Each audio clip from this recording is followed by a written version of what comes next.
Yo, what's up? Welcome back to another episode of The Sauce. Happy Super Bowl Sunday to all. Couple announcements before we get started. This Super Bowl Sunday episode is brought to you by the good folks over at Manscaped, and it's perfect timing because it's also February 13th. In case you didn't know, February 13th, in addition to being Super Bowl Sunday this year, is also a national holiday originally created by Swedish industrialist and philosopher Gustav Dalén. Back in 1889, Gustav said, and I quote, "Vi rakar dem idag," which is Swedish and roughly translates to "the day before Valentine's Day will forever be known as National Shave Your Balls Day to prepare your situation for some special time with your significant other the following day." Make sure you never spend another one of these sacred holidays without the best tools in the industry. And yeah, I'm talking about Manscaped's Performance Package 4.0. This package includes the Lawnmower 4.0, which is specifically designed to rid yourself of hair on loose skin while significantly reducing the amount of cuts and nicks on your big guys when you're tending to that situation. Get 20% off your purchase of the Performance Package 4.0. Just use discount code 20SAUCE. You're welcome. See, I'm looking out for you. Now, let's talk some gambling. We got the Super Bowl. Bengals versus Rams. Let's go. Welcome to the Sauce. The Sauce.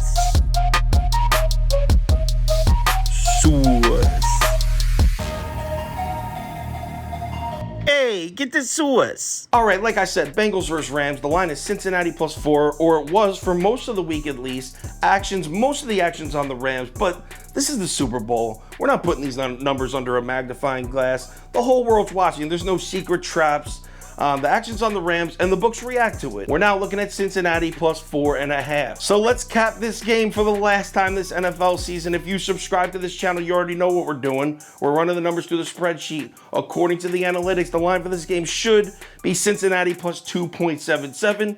So about a 1.5, 2-point lean on the LA Rams. All right, quick breakdown. And like I said, this is the Super Bowl. It's not much handicapping. You're trying to find some patterns in the playoffs. Who do we think is hotter right now? And there's one thing that jumps right out at me. Doesn't the Rams pass rush during this playoff run remind you of the Tampa Bay Bucks pass rush from last year? Yeah, strikingly similar. Rewind back to last year. Tampa Bay had a solid defense all year, a pretty good pass rush until the playoffs hit. Then all of a sudden, not only do they have an elite pass rush, they have the best pass rush in the NFL by far that's single-handedly winning games. That's exactly what we're looking at with the Rams. The Rams had a pressure rate this year of 26.6%, which was the third best in the NFL. So they had an elite pass rush all year. They have turned it up. They now have a pressure rate of 31.7% in the playoffs, which is out of this world. Take a look at these numbers of Jackpot Joe Burrow. Oh my God, we'll get to him in a second. But take a look at his numbers against the pressure in the regular season compared to his numbers against the pressure in this playoff run. During the regular season, Joe Burrow completed 64.3% of his passes while under pressure, which is third best in the NFL. Want to know what percentage he's completing under pressure in the playoffs? Just 47.6%. A significant drop. Some more numbers. Regular season under pressure, Joe Burrow, 9.7 yards per attempt and a 94.6 passer rating. Elite numbers. Want to see what those numbers are under pressure in the playoffs this year? Just 4.3 yards per attempt and just an ugly 40 passer rating, a 40. I don't care what ESPN's telling you. I don't care what the NFL Network or whatever bullshit media source you choose to get your information from about the NFL. Joe Burrow is not handling pressure well in this playoff run, period. In fact, I don't even fully 100% understand what's going on with Joe Burrow right now, or I should say the media's reaction to Joe Burrow. I saw a SportsCenter anchor the other day, and I forget her name. I've seen her 1,000 times, so I forget her name. But she said, and I quote, "Joe Burrow is dripping with swagger." What the hell does that? Dude puts on a leather jacket and a pair of sunglasses, and all of a sudden he's the coolest, best playoff quarterback to ever come around? What the hell are you guys watching? If it wasn't for the weird refereeing in that Raiders-Bengals game in the first round, Burrow would have been one and done. Raiders had the ball on what, the 8-7 yard line at the end? Still almost beat the Bengals despite all that. And then the following week at Tennessee, Ryan Tannehill playing his worst game of the entire season, Joe Burrow playing just as bad. Joe Burrow's having a bad game. Burrow takes the football game and the Bengals playoff hopes, gift wraps it, drops back, throws it right to Janoris Jackrabbit Jenkins, hits him right in the chest, and he drops it. If Jenkins catches that gift of an interception deep in Bengals territory, then that game's over too. That's two games that Burrow should have lost. And then fast forward to the next game where the Chiefs up 21-10 at half and getting the ball. Patrick Mahomes has by far his worst half of football in his entire career.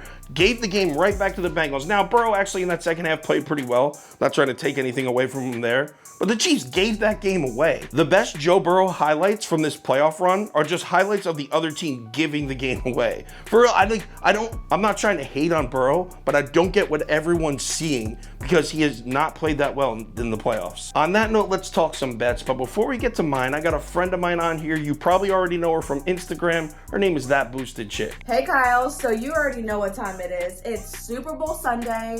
You know your girl's gotta get a bet in. It's that time of the year. So I saw Odell Beckham only at 63.5 receiving yards. That number is a joke. I bet my boy will go way over. So I am betting Odell Beckham Jr. over 63.5 receiving yards. Thank you very much, Sammy, for joining. So she likes Odell Beckham over receiving yards. I'm going to add on there Joe Burrow over 36.5 pass attempts. I think they'll be playing from behind. Also, I think they're going to struggle to run the ball. I don't think Mixon's going to have much success. So that's another bet we can add on right off the bat. Another prop to add to the list, Joe Burrow to throw 1+ interception. This is easy money. Can we bet Joe Burrow to throw 2+ or 3+ interceptions? Shit, man. I think the chickens come home to roost on Joe Burrow today. I also like how they're giving us Cam Akers anytime touchdown scorer at even money. You can get that at -110 right now. I feel like that's good value because this is technically the first game where he's truly back to being the full-time RB1 for the Rams. I think Stafford gets him in the end zone, whether it's a pass out of the backfield or a handoff. I feel like he scores a touchdown in this game. And now let's add on the 4 major bets. I'll be betting all 4 of these heavy. We got Rams -4, 4.5, whatever your book has it at. I'm betting it.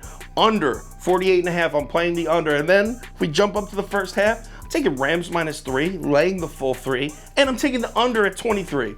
Betting all 4. Now let's get to the risky same game parlay. I gave one out last year and it hit. We all made a lot of money. But before I do, I just want to thank all of you for watching the videos this fall. It was a great football season. We made a lot of money. I had a ton of fun making these videos. Thank you so much for watching and staying tuned in and being supportive of what I do. And now for the home run swing. Well, I wouldn't call it a home run swing, more of like a shoot the gap double swing. We got Rams -9.5 and under at 46.5. Obviously, both of those numbers are teased. I think that comes out to be about +550. I didn't even write it down. I'm taking a swing with it. Have a great Super Bowl Sunday. Thanks for watching. Let's make some money. I'll talk to you on Twitter as always.